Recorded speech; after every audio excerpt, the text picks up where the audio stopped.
Lembaga Survei Indekstat Indonesia mengungkap hasil survei terbaru perihal capres pilihan publik bahwa Ganjar Pranowo unggul dari Prabowo Subianto dan Anies Baswedan.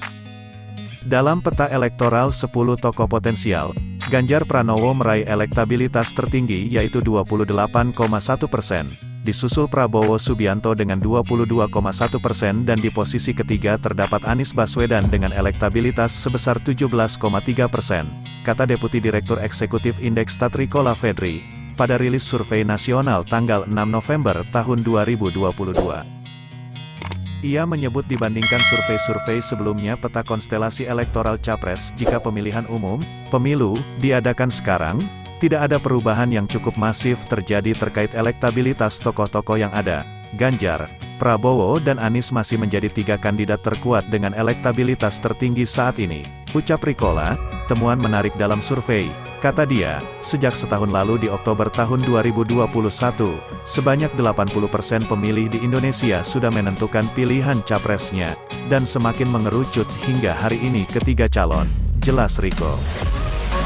Sementara itu, ketika ketiga kandidat yaitu Ganjar, Prabowo dan Anies yang kian meningkat hingga 8,7%, nama Sandiaga Uno mendapatkan suara 4,8%, AHY 2,9%, Puan Maharani 2,6%, Abdul Muhaimin Iskandar, Gus Muhaimin 1,6%, Erick Thohir 1,1% hingga Airlangga Hartarto yang juga mengalami penurunan yaitu 0,3%.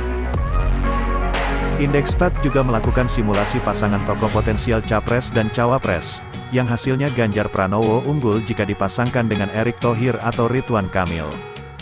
Peringkat pertama Ganjar berada di angka 35,5%, lalu di posisi kedua Prabowo Subianto yang cenderung stagnan di angka 28,2% dan posisi ketiga Anies Baswedan 24,7%. Dalam survei ini juga terdapat tokoh yang mengalami peningkatan suara 8,3% yaitu Ridwan Kamil, kata Riko.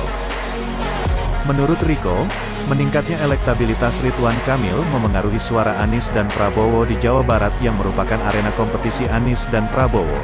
Sementara itu, Ganjar dominan di Pulau Jawa Tengah dan Jawa Timur, maka jika Ganjar dan Ridwan Kamil dipasangkan akan berada di angka 35% dalam simulai tiga pasang. Prabowo cukup kuat ketika berpasangan dengan Gus Muhaimin dengan tren elektabilitas di 25–27%.